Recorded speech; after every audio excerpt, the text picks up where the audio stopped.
Sir share करके देखिए screen. Everybody, thank you so much for generous introduction, Dr. Rekha Good Sharma, morning, sir. madam. Good morning. Good morning, sir. Good morning, sir. Good morning, everybody. Good morning. Good morning. Dr. Dete, Director of Academic Staff College, all the faculty members of Academic Staff College, thank you, Dr. Rekha Sharma, madam, for generous introduction. It is always a pleasure to get associated with Academic Staff College. As Madam told us, I was associated with Academic Staff College in the capacity of Assistant Director for 6 years. So I'm well aware about the functioning of Academic Staff College. Of course, a lot of good changes have taken place in the activities of Academic Staff College now. And I feel proud that so many teachers, faculty members, they are deriving benefit of various training programs. Friends, the topic which we are going to discuss today is relating to national education policy, and as suggested by Dr. Rekha Sharma madam, some part relating to choice-based credit system, and I consider that it is one of the important steps towards transformation of education system, and in general national education policy itself is going to bring a lot of changes in the education sector, especially higher education. Before discussing about the actual policy framework, let us try to analyze that what we have achieved so far and what are the problems relating to especially the education sector as such. What are our accomplishments? I think that also needs to be considered before trying to find out that what are the existing problems and how national education policy is going to overcome these problems. So over the years, with all our problems, with all our difficulties, we have done definitely some remarkable things, and that also we must appreciate. We have succeeded in retaining the freedom of the country. We preserve the unity of India because many times earlier people used to say that it would be difficult to have such kind of unity with lot of diversities, but we have succeeded in preserving that unity and we remain united for 75 years, and that I consider as the greatest achievement of independent India. We preserved our diversity, center-state relationship we could maintain over a period of time. So there is a strong federalism, and of course we have achieved modest economic progress also. Excuse me, sir. Yeah, Sir, we will use Hindi in between. okay. Hindi Marathi भी ना ठीक है. Yes, sir. Hindi, English will be okay.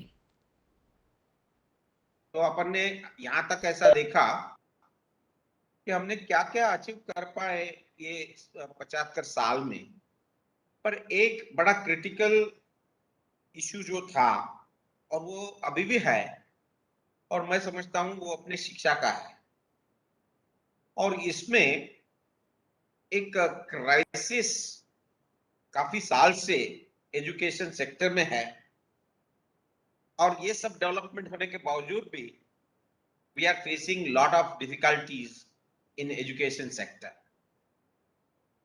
Of course जब हम education की बात करते हैं तब उसमें रिवॉल्यूशन डेफिनेटली आया है, इसमें कोई शक नहीं, और ये जो रिवॉल्यूशन हुआ, this you can consider as the first revolution in education,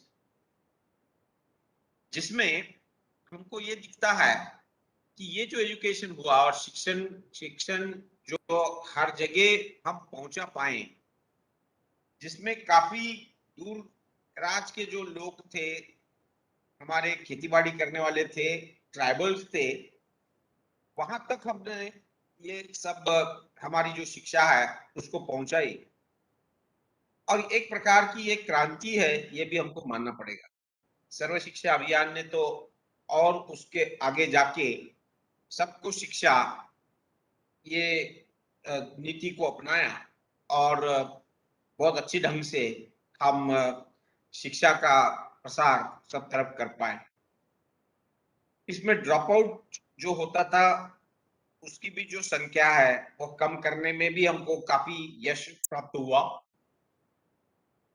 कुछ हद तक हम equality, equity, opportunities, equal opportunities देने की कोशिश की।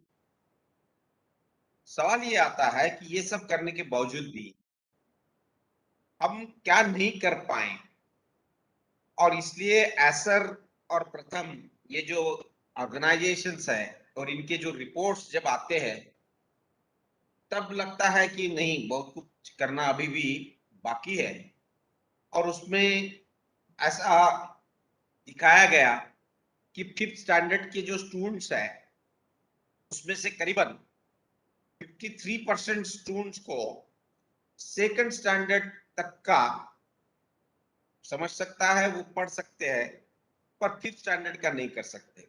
यानी जो स्टूडेंट्स फिफ्थ स्टैंडर्ड में है उनकी जो लेवल है वो सेकंड स्टैंडर्ड तक की रही, और बाकी लोगों को उतना भी नहीं, ऐसी स्थिति है।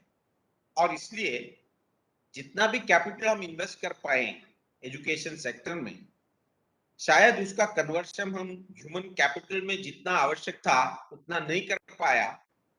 और इसलिए हमको ये देखना है कि इस एजुकेशन सेक्टर में एक दूसरी रिवॉल्यूशन, दूसरी क्रांति आने की बहुत जरूरी है।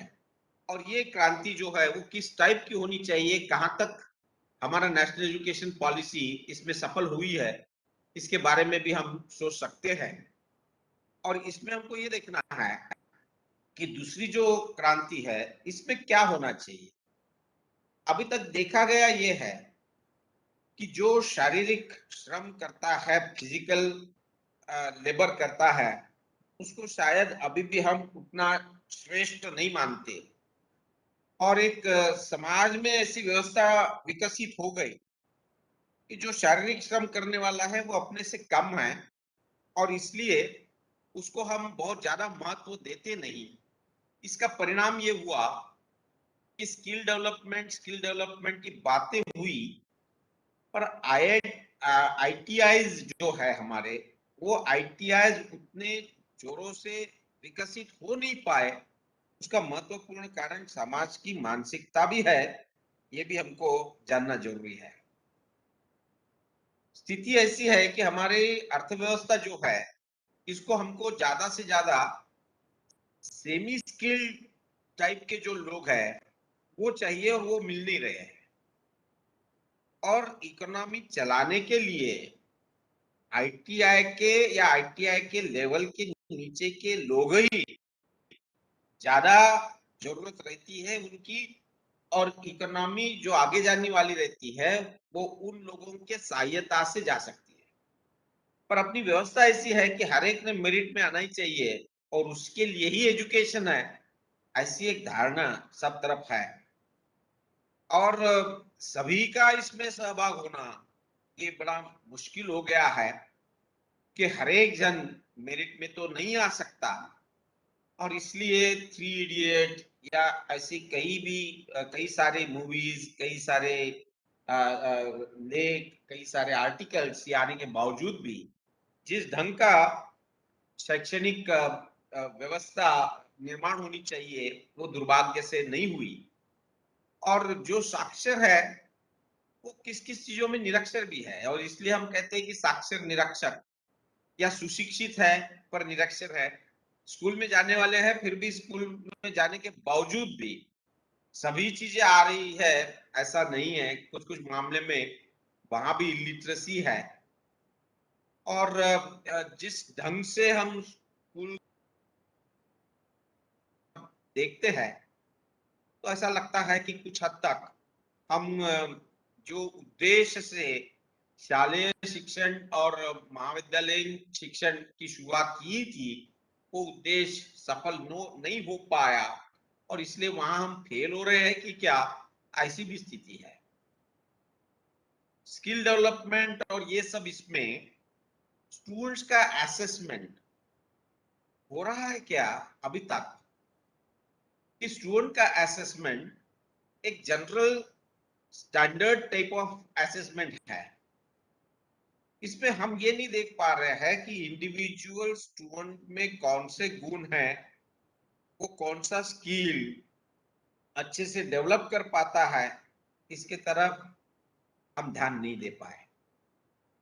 और इसलिए नए एजुकेशन सिस्टम में सब तरफ एजुकेशन आउटकम की बात हो रही है और ये एजुकेशन आउटकम हमारा अच्छा है या नहीं है, इसलिए हमने कोशिश भी की। हम इंटरनेशनल लेवल पे जो कंपटीशन हुई उसमें भी हमने सहभाग लिया कि हम कहां तक हमारा एजुकेशन वहां तक पहुंचा सके। तो दुर्भाग्य से हम पार्टिसिपेट करने के बाद हमारी रैंक जो है वो 74th रैंक आई इंटरनेशनल कंपटीशन में। और हमको साथ में ये भी दिखता है कि हमारे कितने तभी बहुत अच्छे साइंटिस्ट है, बहुत अच्छे गूगल लेवल तक के बड़ी बड़ी पोस्ट पे गए हैं और ये सब सही में एक गर्व की बात है। बट होता क्या है कि नेशन का जो ग्रेटनेस है it is not determined by how many are on the top, it is determined by average and not by best.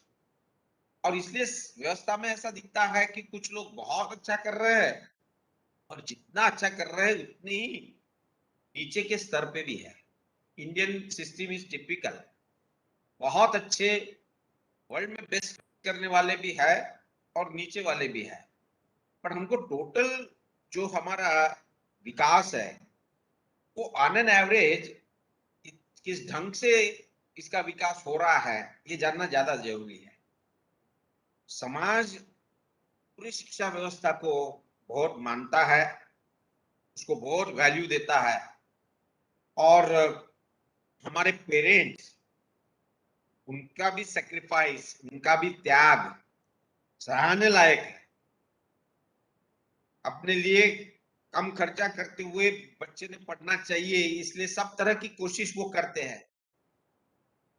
But देखना ये है कि ये होने के बावजूद भी हमारे जो छात्र हैं उनको हम मौलिक शिक्षा जो देना चाहिए, वैल्यूज देना चाहिए, वो हम दे पा रहे हैं या नहीं। और सही में वो उत्पादक ढंग से सहभाग अपना अर्थव्यवस्था में दे रहे हैं क्या, कैन दे पार्टिसिपेट प्रोडक्टिवली। अभी जब हम सक्सेस की बात करते हैं तो हम डेफिनेटली अचीवमेंट जितने हुए, जितना भी विद्यार्थियों ने पाने की कोशिश की वो कितना वो पा सके इसका मूल्यांकन करने की हम कोशिश करते हैं। कहीं ना कहीं ऐसा लगता है कि probably we are not measured success properly, यानी हमारी गलती कहीं तभी यशस्विता जानने में ही हो रही है।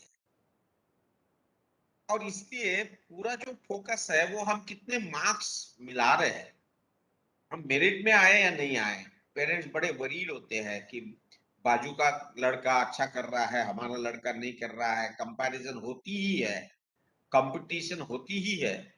और इस कंपटीशन में दिक्कत ये आती है कि हम यशस्विता जो है वो ढंग से उसका मापन कर पा रहे हैं या नहीं।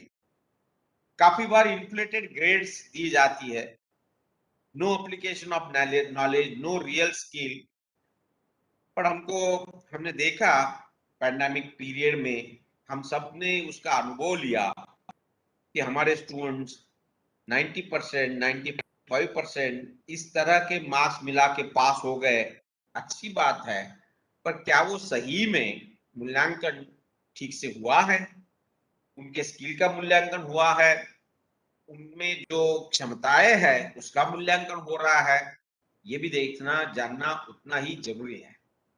और इसलिए we have to change the way to define education and we have to change the way to define success also. और जहां तक है ज्ञान जो प्राप्त हुआ है उसका उपयोग निजी जीवन में या समाज की उन्नति के लिए किस प्रकार हो रहा है ये भी जानना उतना ही जरूरी है। और इसलिए मैं समझता हूं कि नेशनल एजुकेशन पॉलिसी ये एक ऑनेस्ट डॉक्यूमेंट इसलिए है कि ऑनेस्टली ये हमने मान लिया कि हम कहां पे अभी हैं। So I look at national education policy as the honest recognition of where we are, at least उतना हमको समझ गया। और वो समझने के बाद हमने क्या क्या करना चाहिए के लिए भी हम कोशिश करने के लिए तैयार हो रहे हैं। और इसलिए मैं समझता हूं कि नेशनल एजुकेशन पॉलिसी बहुत महत्वपूर्ण है ताकि हमको ये समझे कि हमारी मर्यादाएं क्या है और हमने क्या क्या बदलाव लाना एजुकेशन सिस्टम में आवश्यक हो गया है ये हम समझ पा रहे हैं। उस दृष्टि से ये नेशनल एजुकेशन पॉलिसी जानना बहुत जरूरी है ऐसा मैं समझता हूं। सो ऑनेस्ट पॉलिसी यदि है तो उसका ऑनेस्टली इम्प्लीमेंटेशन भी होना उतना ही जरूरी है। और ये यदि उसकी अंमलबजावणी या अमल उसका ढंग से नहीं हुआ आणि अंमलबजावणी योग्य पद्धतीने नाही झाली तर डॉक्युमेंट दस्तऐवज किती पण चांगला असला तरी त्याचा फारसा उपयोग होणार नाही। आणि म्हणून व्हाट वी हैव टू सी कि ये यदि डॉक्यूमेंट अच्छा है तो उसका इम्प्लीमेंटेशन कैसा किया जाए। और इम्प्लीमेंटेशन करना इतना इजी भी नहीं है ये भी मैं आपको बता दूं। काफी सारी चीजें उसमें एजुकेशन के जो स्टेक होल्डर्स है, पेरेंट्स है, इंडस्ट्रीज है, टीचर्स है, एजुकेशन इंस्टीट्यूट चलाने वाले हैं, मैनेजमेंट है, ये सभी को उस दृष्टि से ये डॉक्यूमेंट की तरफ देखना होगा। और ये पूरा जो शिक्षा का क्षेत्र है ये education is for transformative action. और ये आज की बात नहीं है। कोठारी कमीशन से जब से हमको इंडिपेंडेंस मिला तब से इसके बारे में चर्चा हुई। 60s में तो काफी जोर पूरा एजुकेशन सेक्टर ने पकड़ लिया था और ये माना गया कि हमारे जो तज्ञ लोग हैं, इंटेलेक्चुअल्स है, वो सभी यूनिवर्सिटीज और कॉलेजेस में ही देखने को मिलेंगे। और यहीं पे कुछ हम एडवेंचर्स ऐसा कुछ यदि है तो वो सिर्फ हम यूनिवर्सिटीज और कॉलेजेस के माध्यम से ही कर सकते हैं। और इसलिए ये माना गया कि education is an instrument of social change. हर एक जन बोलने लगा कि समाज में यदि परिवर्तन लाना है तो शिक्षा एक माध्यम है। आज हम भी भाषण में या कहीं भी बात करनी है तो बड़े जोर जोर से बताते हैं कि education is an instrument of social change. क्या सही में ये हो रहा है? दिखता ये है कि समाज में जो बदलाव हो रहे हैं ये बदलाव से आप जुड़ जाओ। और ये बदलाव से कैसे हमको जुड़ना है, कैसे हम उसको अकस्टम हो सकते हैं, शायद हम इस तरफ ज्यादा हमारा फोकस कर रहे हैं rather than making instrument of social change. और इसलिए मैं समझता हूं कि making people fit to fast changing society is a matter of worry. और ये बड़ी चिंताजनक ऐसी ये बात है कि हम सोसाइटी को बदलाव लाने के लिए प्रयास करना चाहिए या सोसाइटी में जो बदलाव हो रहा है उससे हम अपने को जोड़ना चाहिए। और ये एक महत्वपूर्ण सवाल नेशनल एजुकेशन पॉलिसी के कॉन्टेक्स्ट में हम सभी जो शिक्षा क्षेत्र से जुड़े हुए हैं उनको पूछने की आवश्यकता है। इंडियन फैमिली जो है वो एजुकेशन बड़े वैयक्तिक तौर पे लेते हैं और हमने देखा है कि कितने पेरेंट्स को अभी शिक्षा का महत्व मानने लगे हैं लोग और उस दृष्टि से ज्यादा अच्छी शिक्षा अपने बच्चों को मिलना चाहिए इसलिए उनकी कोशिश होती है। So there is drastic change in education system और ये नेशनल एजुकेशन पॉलिसी के माध्यम से बहुत बड़ा ओवरऑलिंग एजुकेशन सिस्टम में आएगा। ये लैंडमार्क पॉलिसी है, इसमें भी कोई डाउट नहीं। पर इसी के साथ साथ हमारी जो विश्वविद्यालय है, उनका जो गवर्नर स्ट्रक्चर है, जिस ढंग से ये शासित हो रहा है, जिस ढंग से ये चल रहे हैं, उसके भी लिए हमको रचना फिर से देखने की जरूरत है। क्या हम नेशनल एजुकेशन पॉलिसी को लाने में तैयार है? हमारा जो इंफ्रास्ट्रक्चर है, हमारी जो गवर्नर स्ट्रक्चर है, प्रेजेंट गवर्नर स्ट्रक्चर हर एक विश्वविद्यालय की, क्या वो उस ढंग से सक्षम है, ये भी जानना जरूरी है। और उसके साथ साथ हम कहते हैं कि क्वांटिटेटिवली काफी सारा आगे चला गया एजुकेशन सेक्टर, पर शायद क्वालिटेटिवली उतना नहीं हो पाया। और जितने भी रिपोर्ट्स आए अलग अलग तज्ञों के माध्यम से, एक्सपर्ट्स के माध्यम से, उसमें ये देखा गया कि quantitatively we are far ahead, but probably we are lacking in quality in higher education also. उसके साथ साथ हमने जीआर, जिसको हम ग्रॉस एनरोलमेंट रेशियो कहते हैं, वो बढ़ाने की कोशिश की। और नेशनल एजुकेशन पॉलिसी तो कहती है कि आने वाले कुछ सालों में 50% जीआर होना चाहिए। अभी जीआर यदि देखा तो 23-25% इतना है। यानी हमको ये 2030 तक डबल क्रॉस एनरोलमेंट रेशियो करना है। कितने कॉलेजेस, कितने शिक्षक इसके लिए लगेंगे, इसका भी हमको अनुमान लगाना जरूरी है। पर इसके साथ साथ मैं समझता हूं कि हमारा जो वोकेशनल एजुकेशन सिस्टम है, वो किसी हालत में उस पर परिणाम नहीं होना चाहिए, क्योंकि वहां का जो जीआर है वो अभी 2.4% है सिर्फ, और हमारा टोटल जीआर जो है वो 23-25% है।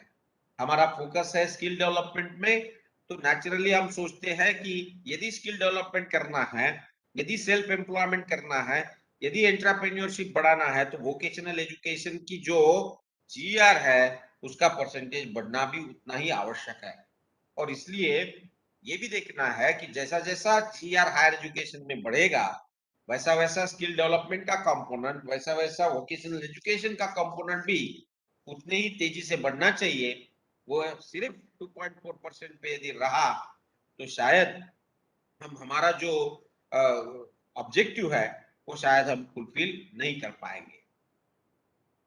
हमको ये जानना जरूरी है कि हमको प्रमाणीकृत शिक्षा चाहिए या एक स्टैंडर्ड प्रमाणित शिक्षा चाहिए। यानी सब तरफ एक ही ऐसा चाहिए, या जहां जो है उसके मुताबिक उसका स्टैंडर्ड ऊंचा रहे, इसलिए हमने कोशिश करनी चाहिए।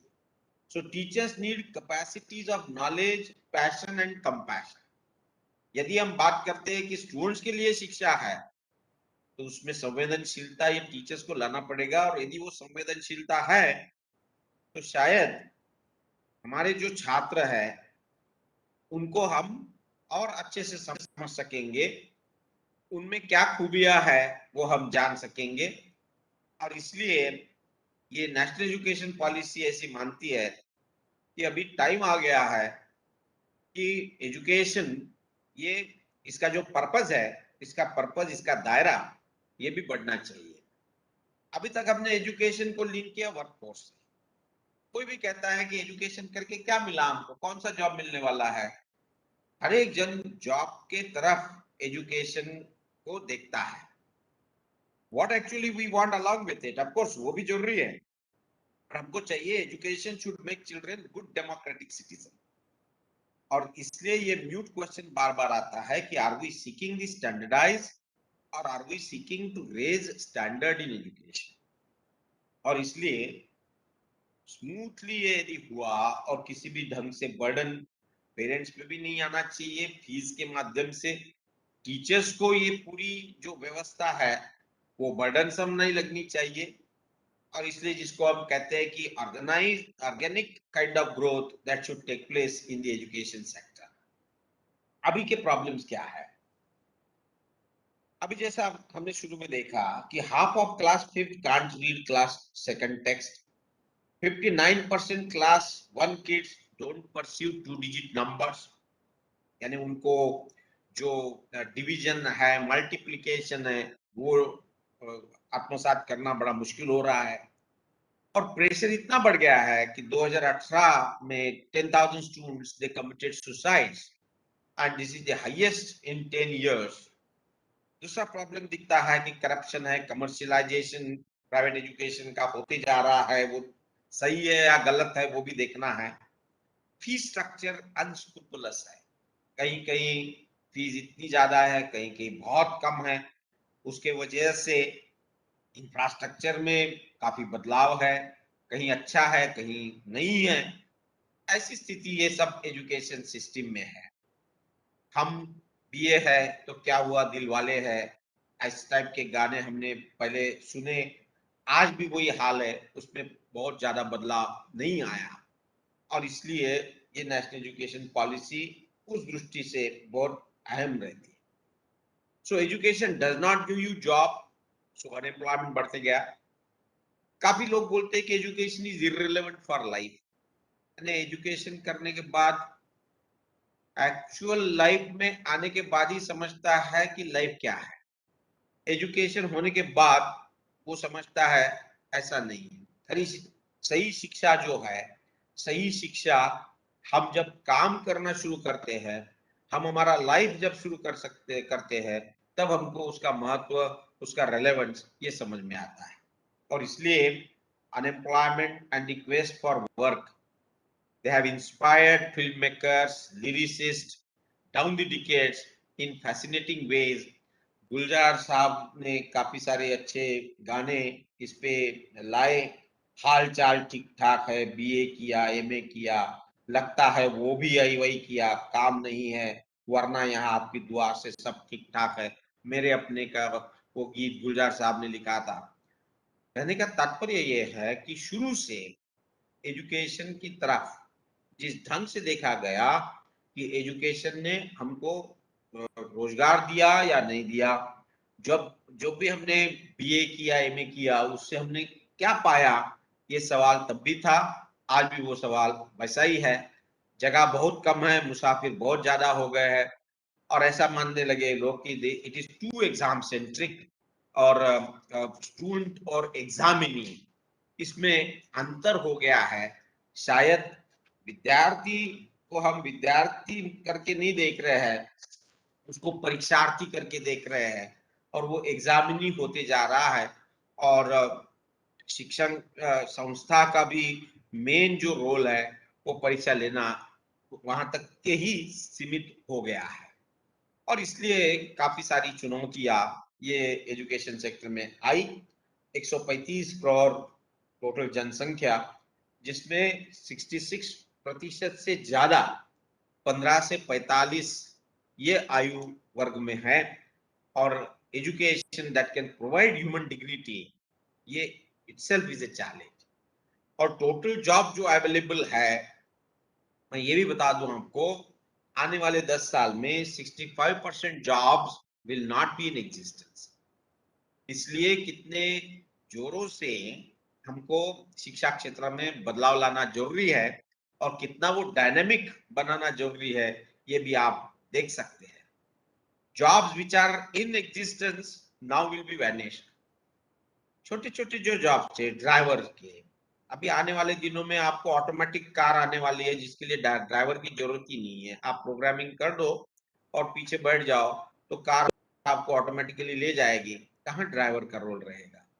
और इसलिए jobs which are in existence now will be vanished. PA, stenos almost हमारे सामने गए। स्टेनोज के जॉब जो उपलब्ध थे पहले के जमाने में, वो वैनिश हो गए। और by and large Indian education system ने हमको क्या दिया, हमको डेफिनेटली बहुत बड़ी चीज दी कि आप काम करते रहिए, हार्ड वर्क करते रहिए। पर शायद हम कहीं ना कहीं क्रिएटिविटी या थिंकिंग में कुछ हद तक, ऑफकोर्स उसमें भी क्रिएटिव माइंड वाले लोग काफी सारे इंडिया में हुए, उसके लिए हमने गर्व करना चाहिए। पर जिस ढंग से हमको क्रिएटिविटी और थिंकिंग पावर बढ़ानी चाहिए थी, शायद उतनी नहीं बढ़ी। और इसलिए creative thinking needs to be developed, और self development on the basis of what you know. So national education policy इस ढंग के तरफ, और इस ढंग से उसका ड्राफ्टिंग हो गया कि जहां ये चुनौतियों को एड्रेस करने की कोशिश आपको इसमें दिखती है। ओवरऑल विजन और रिफ्लेक्ट होता है। और पहली जो national policy on education I थी 68 में, second national policy on education I थी 86 में, जो मॉडिफाई हुई 1992 में, और उसके बाद जो नया ड्राफ्ट आया वो 34 साल के बाद, 34 इयर्स के बाद ये ड्राफ्ट आया। तो ये जो फ्रेमवर्क है वो अभी तैयार हो गई है, और इसलिए ये जानना बहुत जरूरी है। इसमें ये माना गया कि no rigid formation of streams of arts, commerce, science, ये स्कूल के लेवल तक से ही ये निकाल लेना चाहिए। Whosoever wants to undertake the courses relating to arts, relating to science, commerce, they should be able to do it. अभी ये देखना है कि कहां तक ये हम ला सकते हैं। पर एक बहुत अच्छी बात इसमें है कि जो साइंस कर रहा है उसको भी म्यूजिक में इंटरेस्ट हो सकता है, उसमें उसको भी पेंटिंग में इंटरेस्ट हो सकता है। तो क्यों ना ये पेंटिंग, म्यूजिक, ड्रामा, ये इंटरेस्ट बरकरार रखते हुए वो साइंस यदि सीख पाया तो शायद वो ज्यादा अच्छा सिटीजन करके हमारे भारत देश में रहेगा। और इसलिए ये एक महत्वपूर्ण बात इसमें उठाई गई कि अभी तक का जो फॉर्मेशन है इसमें काफी रिजिडिटी है, इसमें उस टाइप की फ्लेक्सिबिलिटी नहीं है। और इसलिए आर्ट्स, कॉमर्स, साइंस, ये जो स्ट्रीम्स है, इसको हो सकता है कि उसका कोर ग्रुप साइंस का है और उसको ये चॉइस मिलना चाहिए कि उसको कुछ आर्ट्स सब्जेक्ट भी वो सीख पाया, कुछ कॉमर्स के सब्जेक्ट भी वो सीख पाया। इस टाइप की व्यवस्था इसमें होनी चाहिए, ऐसा ये एनईपी मानती है। Teaching up to at least grade 5 to be in mother tongue और रीजनल लैंग्वेज, ऐसा भी माना गया कि मदर टंग से यदि पढ़ाया गया, मदर टंग से वो यदि पढ़ते गया तो शायद उसका जो अंडरस्टैंडिंग है वो ज्यादा अच्छे से हो सकेगा। और इसलिए पहले ड्राफ्ट पॉलिसी में काफी इस पे जोर था, पर उसमें आप सभी जानते होंगे कि काफी उसकी आलोचना हुई। और फिर ऐसा इसमें नए ड्राफ्ट पॉलिसी में ऐसा किया कि ओके, वेरेवर पॉसिबल आप रीजनल लैंग्वेज और मदर टंग रखिएगा। और इसलिए ये शब्द, ये वर्ड्स ऐड किए गए अभी फाइनल ड्राफ्ट में कि wherever possible teaching up to at least grade 5 should be in mother tongue और इन रीजनल लैंग्वेज, और वेरेवर पॉसिबल ऐसा किया है। But fact of the matter ये है कि इसके साथ साथ इंग्लिश जानना भी उतना ही जरूरी होता है, आवश्यक होता है, क्योंकि हम चाहते हैं कि वैश्वीकरण के साथ हम जुड़ जाएं, और इसलिए हमको वो भी भाषा का ज्ञान होना आवश्यक है। पर 5वीं कक्षा तक हम यदि मदर टंग में या हमारे प्रादेशिक भाषा में यदि पढ़े तो शायद हमारा अंडरस्टैंडिंग अच्छा हो जाएगा, ऐसा मानना नेशनल एजुकेशन पॉलिसी का है। और board exams across states to test knowledge and not rote learning, और इसलिए काफी सारा बदलाव होने की संभावना ये बोर्ड एग्जाम में है, 10th और 12th में। और आईआईटी जो है, जिसको हम सबसे ऊंचा स्तर एजुकेशन सेक्टर का मानते हैं, that IITs is to become more multidisciplinary with arts and humanities। और ऐसा माना गया कि हमको टेक्निकल नॉलेज के साथ साथ मानव विकास, कला, इसका ज्ञान बच्चों को देना उतना ही महत्वपूर्ण है, उतना ही आवश्यक है। और इसलिए हमारे यहाँ अभी तक ऐसा माना जाता था कि इंजीनियरिंग करने वाले या मेडिकल जाने वाले ये सबसे ज्यादा इंटेलिजेंट, ज्यादा होशियार, और आर्ट्स, कॉमर्स, ह्यूमैनिटीज उनको थोड़ा मैथमेटिक्स नहीं जमता, साइंस नहीं जमता, इसलिए इधर आ गए। इस टाइप की रचना हमने समाज ने कर ली थी। और अभी ये महसूस होने लगा कि होलिस्टिक डेवलपमेंट, यानी पूरी तरह का विकास यदि करना है तो हैंड, हार्ट और हेड, ये तीनों को शिक्षित करना आवश्यक है।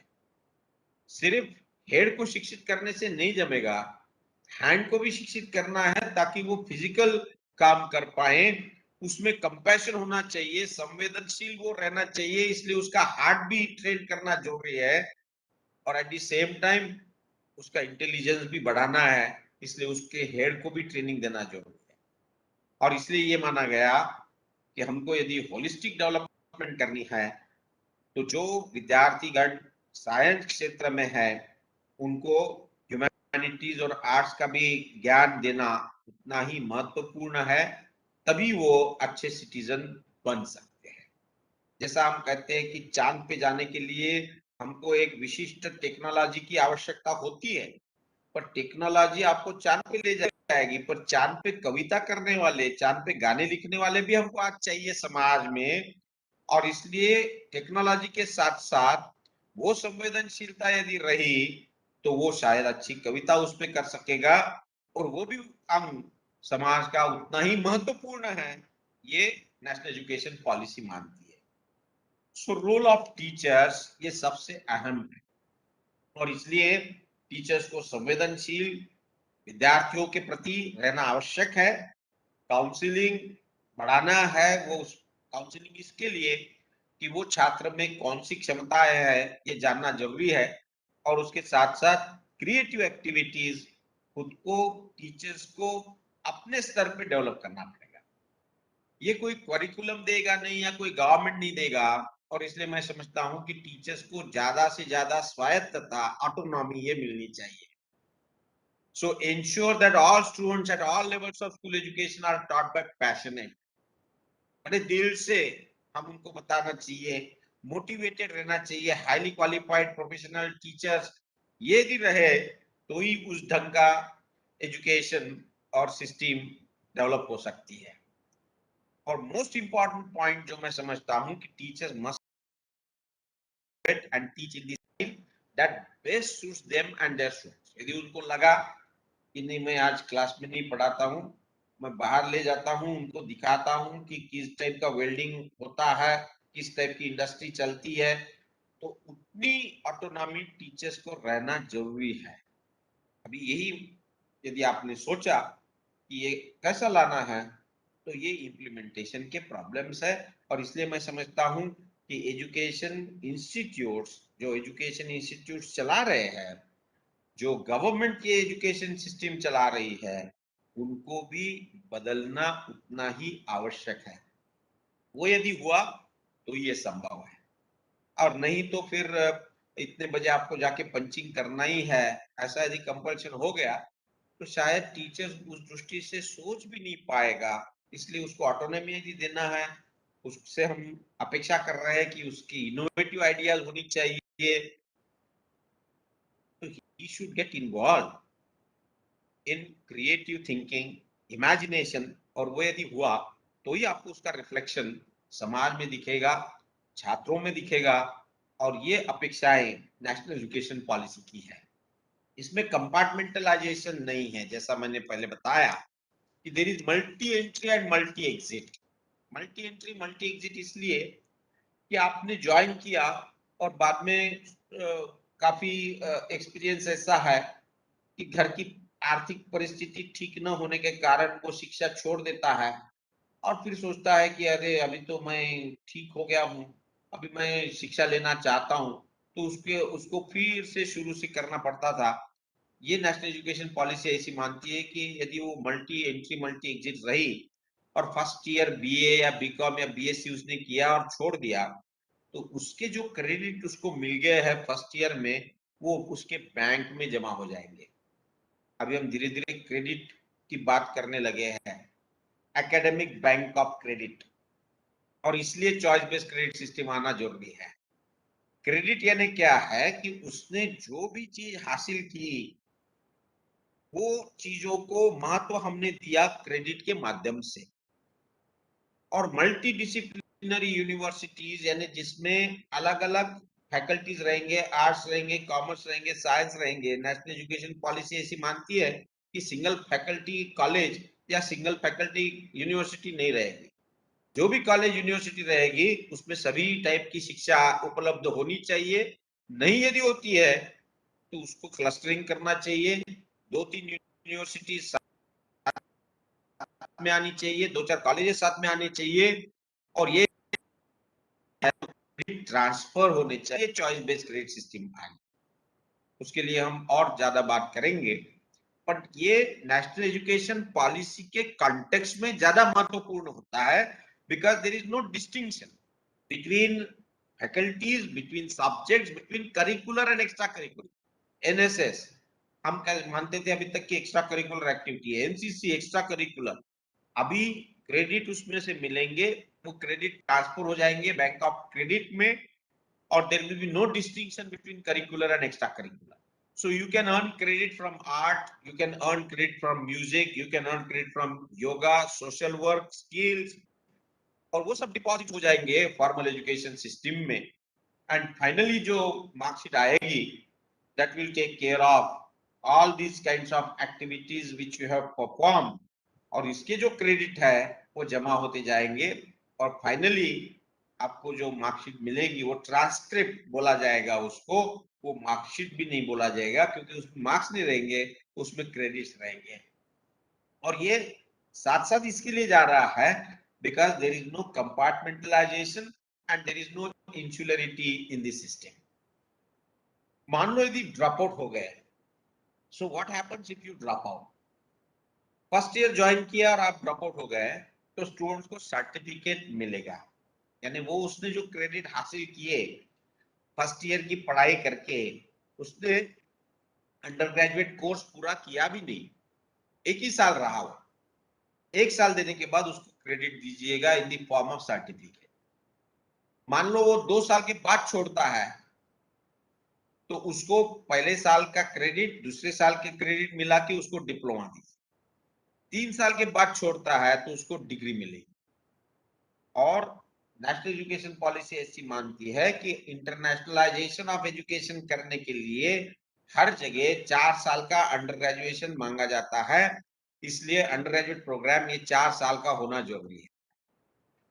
और ये 4 साल का डिवीजन ऐसा किया है, बैचलर्स डिग्री 3 साल तक के जो हम कर रहे हैं उसमें भी करिकुलम में बदलाव आएगा, और 4th ईयर में उनका ऐसा मानना है कि practical training, research oriented program ये 4th ईयर में इंट्रोड्यूस यदि हुआ तो यूजी प्रोग्राम के साथ साथ उसको रिसर्च सर्टिफिकेट मिलेगा along with degree, and that is how 4 years of undergraduation is classified.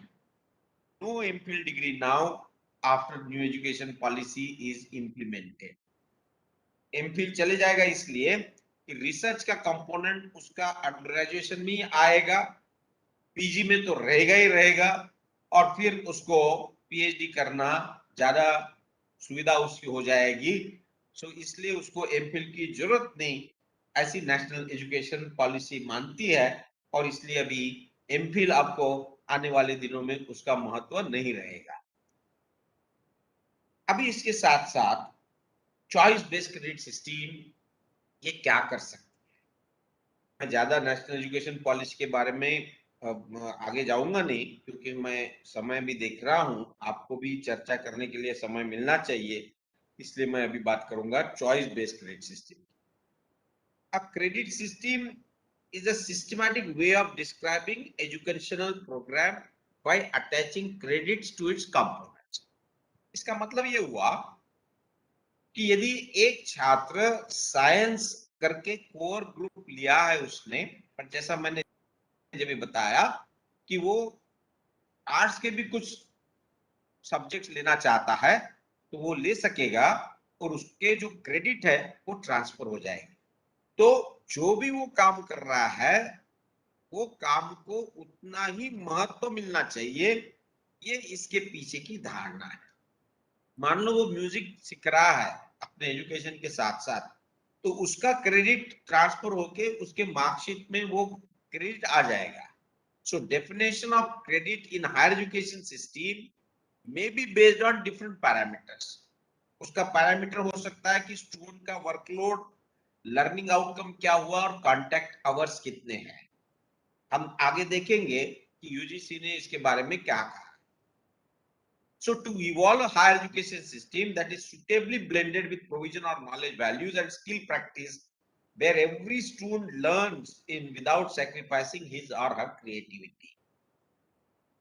मूल इसकी धारणा ये है कि शिक्षा जो बच्चा लेता है उसके साथ साथ उसमें कोई जो क्षमताएं हैं, कोई खूबियां हैं, उसको भी परखना उतना ही आवश्यक है।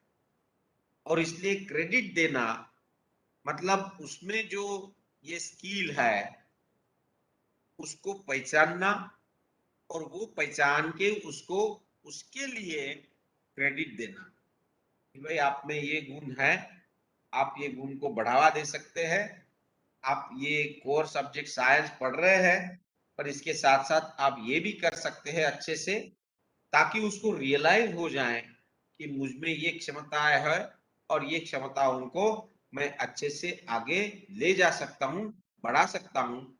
और ये हमने पहले भी देखा, मेडिकल डॉक्टर्स अच्छे ड्रामा में आए, एक्टर्स भी बने, अच्छे film actors basically medical doctors थे।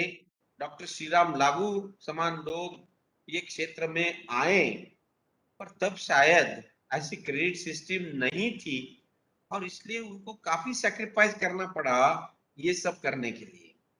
बट यही एजुकेशन सिस्टम में हो जाता था तो शायद घर के लोगों को जो लगता है कि नहीं ये पढ़ाई छोड़ के ये क्या फालतू काम कर रहा है, पढ़ाई छोड़ के ये क्या खेल में जा रहा है, ये शायद नहीं होता।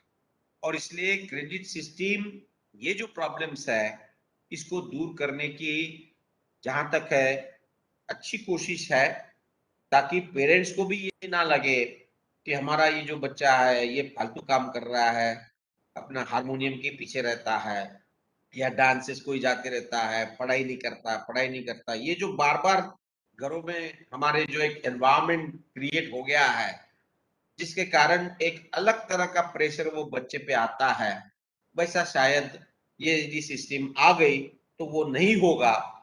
और काफी सारे लोग जिनमें वो क्षमता है उसके तरफ और ज्यादा वो ध्यान दे सकेंगे, और एक ढंग का बैलेंसिंग शिक्षा में और बाकी उसकी जो क्रिएटिविटी है, बाकी जो उसकी हॉबीज है।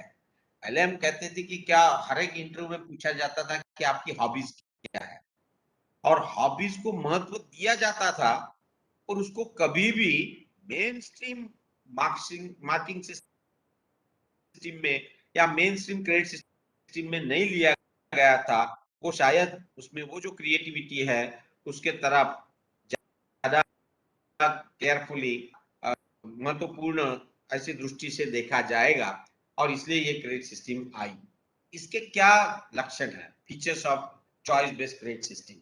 बेसिकली सीबीसीएस क्या करता है कि एक लर्निंग प्लेटफॉर्म स्टूडेंट के लिए देता है जिसमें काफी सारी फ्लेक्सिबिलिटी रहेगी कि वो इलेक्टिव भी रहेगा, कोर भी रहेगा, या सॉफ्ट स्किल कोर्सेज भी वो कर सकता है।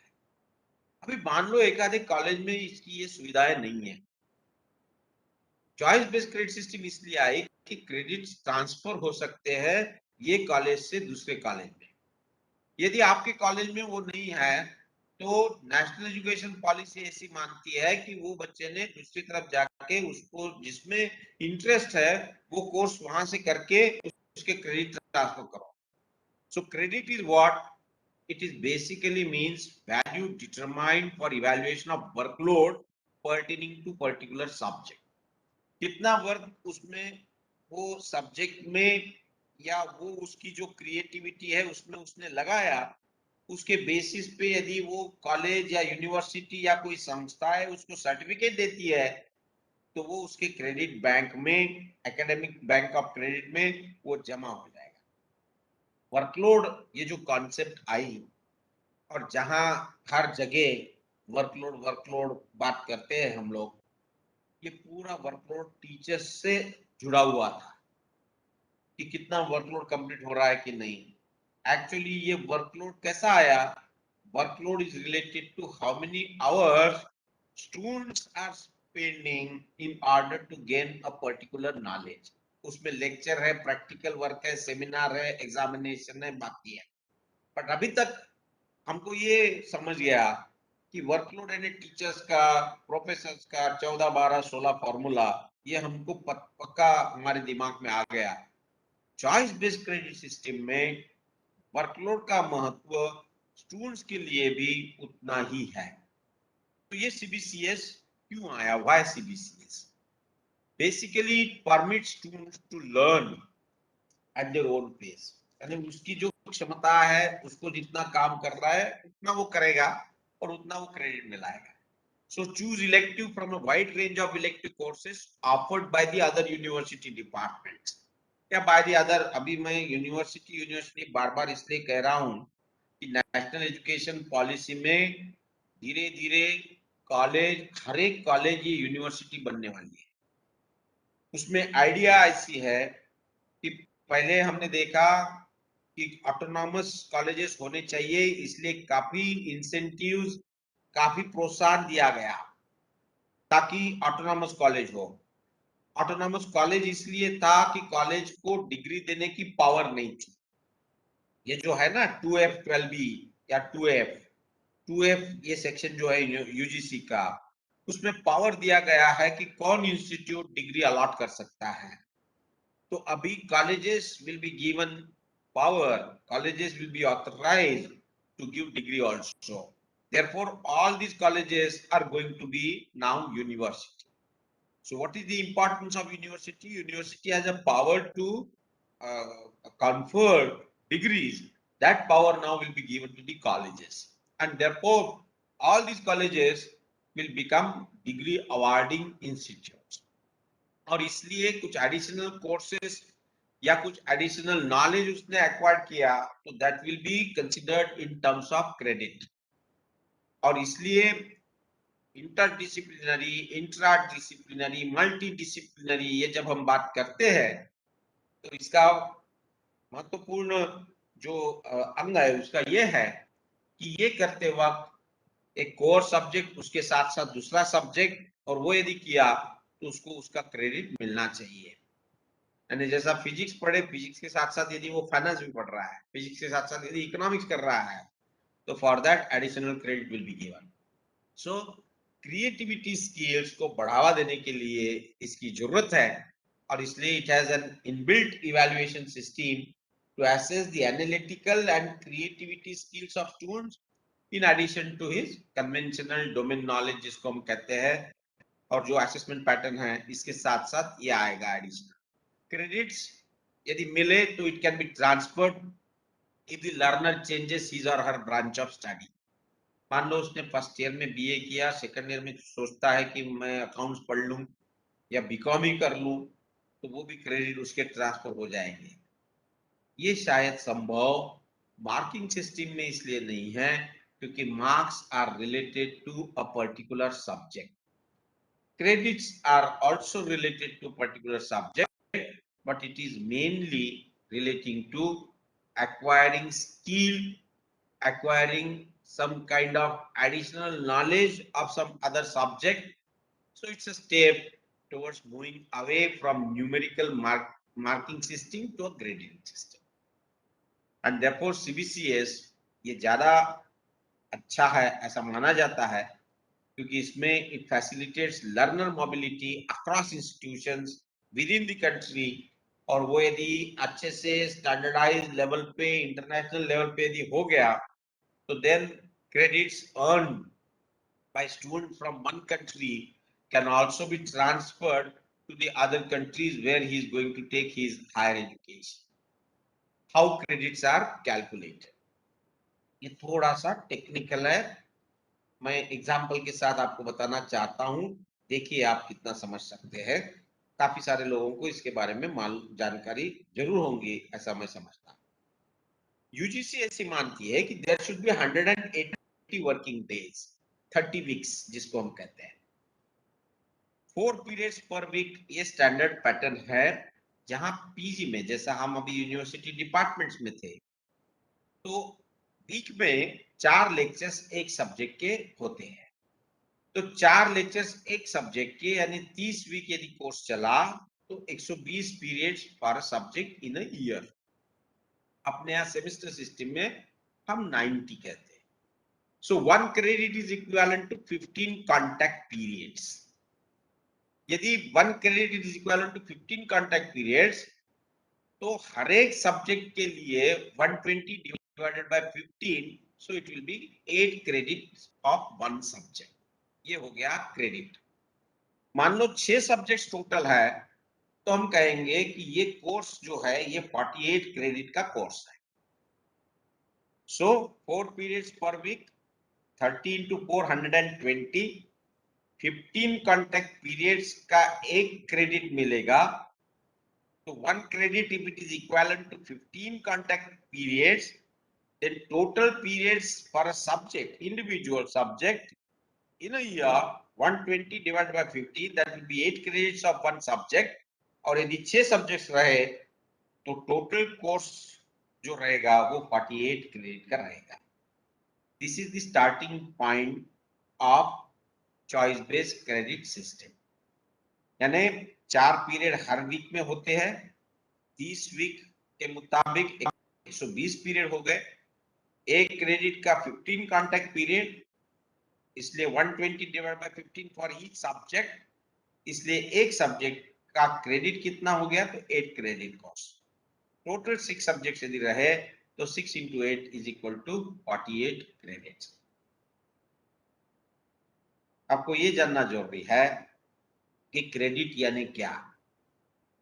Credit basically is giving weightage to a particular subject, और ये जो है this is nothing but reflection of the importance of that particular subject।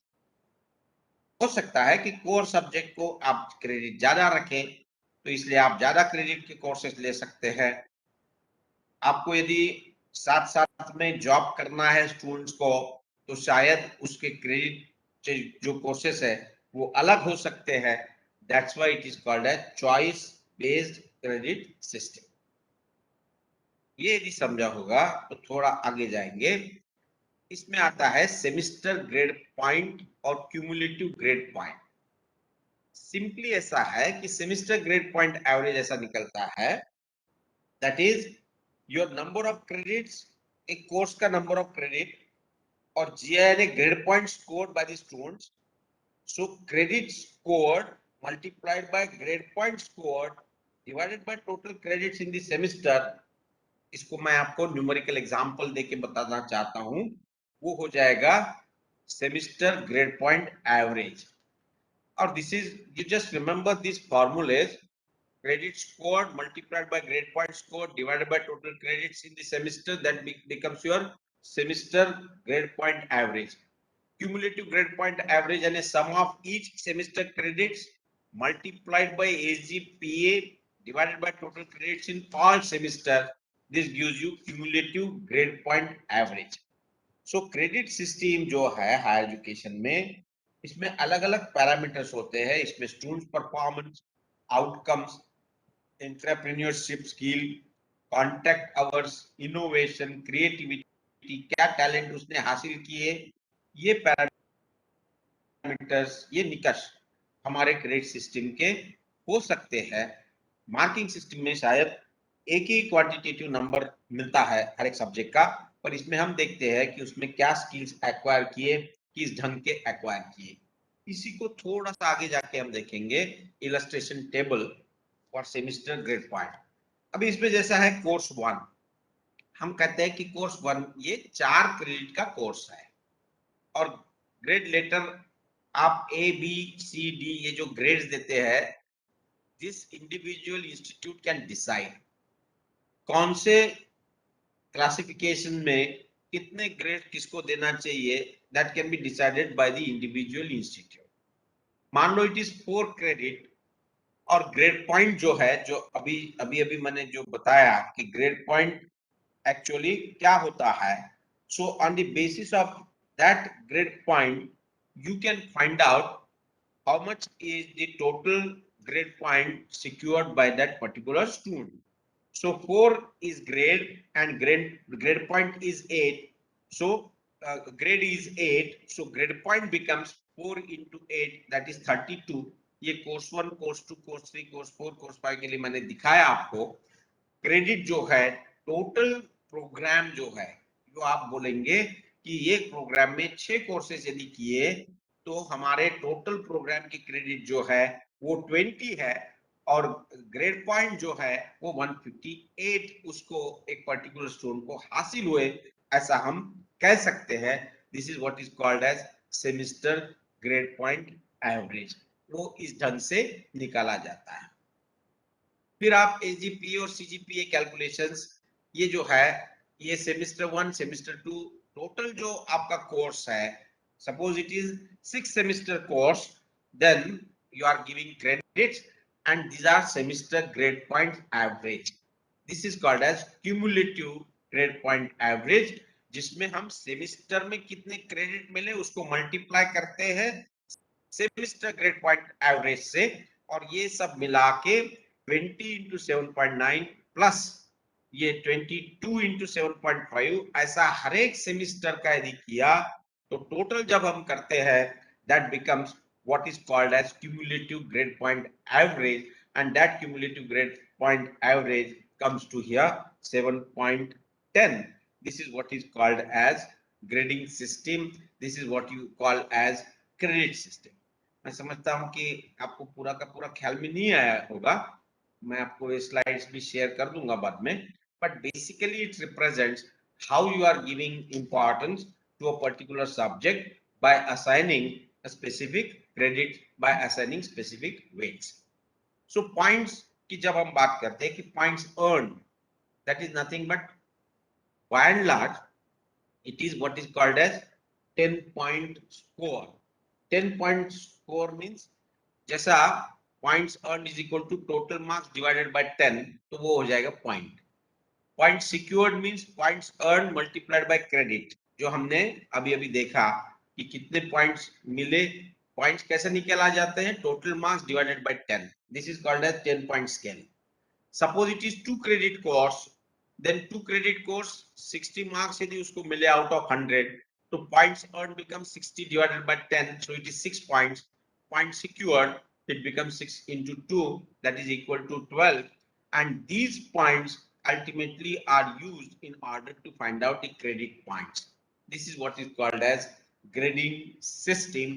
और इसके आगे जाके अभी हम उसमें नहीं जाएंगे आज, पर आपने प्रोग्राम आउटकम, कोर्स आउटकम, इसके बारे में भी सुना होगा, और इसका जो असेसमेंट है वो भी बड़ा महत्वपूर्ण अभी आने वाले दिनों में होने वाला है, क्योंकि ये जो असेसमेंट है दैट इज रिलेटिंग टू, आपने पढ़ तो दिया, आपने पढ़ाया, स्टूडेंट्स ने पढ़ा, और उसका आउटकम क्या हुआ, और उसको कन्वर्ट किया जाता है, और उसका कन्वर्शन का भी फॉर्मूला बहुत महत्वपूर्ण अभी होते जा रहा है, जिसकी लिंक विजन, आपके इंस्टीट्यूट की विजन, आपके मिशन, इससे लिंक होती है. अभी तक नैक बोलती थी कि आपके इंस्टीट्यूट की मिशन और विजन होना चाहिए, बड़े बड़े शब्दों में हमने मिशन और विजन लिख दिया, पर वो मिशन और विजन फुलफिल करने के लिए क्या प्रयास इंस्टीट्यूट ने किए, और वो मिशन और विजन फुलफिल करने के लिए स्टूडेंट्स कहां तक सक्षम हो गए वो मिशन और विजन पूरे करने में, इसकी लिंक जो लगाई गई है वो आउटकम के माध्यम से लगाई गई है. चॉइस बेस्ड क्रेडिट सिस्टम ये हो गया स्टूडेंट के पॉइंट ऑफ व्यू से, considering skills acquired by him, considering his area of interest. Marking system से आगे जाके हम यहाँ तक पहुंचे, और ये पहुंचना इसलिए जरूरी था कि वो सिर्फ स्टैंडर्डाइज पैटर्न ऑफ एजुकेशन न होते हुए स्टैंडर्ड एजुकेशन की तरफ यदि जाना है तो स्टूडेंट्स में बाकी जो क्षमताएं है उसके तरफ भी ध्यान देना आवश्यक होता है, इसलिए यहाँ तक आ गए. पर ये मिलाने के बाद आउटकम क्या हो गया, and that is considered as program outcome and course outcome, और उसका भी मूल्यांकन वो होता है. आज हम वो नहीं देखेंगे, आज हमने चॉइस बेस्ड क्रेडिट सिस्टम बारे में देखा.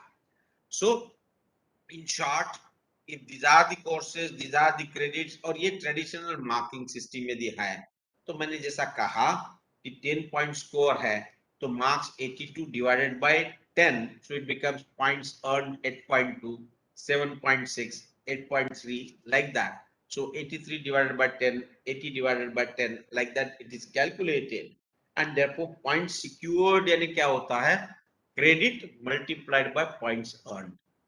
तो यदि 10 पॉइंट स्कोर है तो जितने मार्क्स मिले उसको 10 से डिवाइड करना, जो डिवाइड करने के बाद नंबर आएगा वो नंबर से क्रेडिट को मल्टीप्लाई करना. These are the credits obtained. So 32.8 like that. This becomes points secured. This is what you get it as 104.2. तो इसमें नॉर्मल परसेंटेज यदि कैलकुलेट किया तो हम कैसा कैलकुलेट करेंगे? हम कैलकुलेट करेंगे 321 डिवाइडेड बाय 400. यदि 100 मार्क्स का है मल्टीप्लाइड बाय 100 तो वो आता है 80.25%. अभी इसको हमने क्रेडिट में लाया, मतलब क्या किया? हमने इसको किया ग्रेड पॉइंट एवरेज.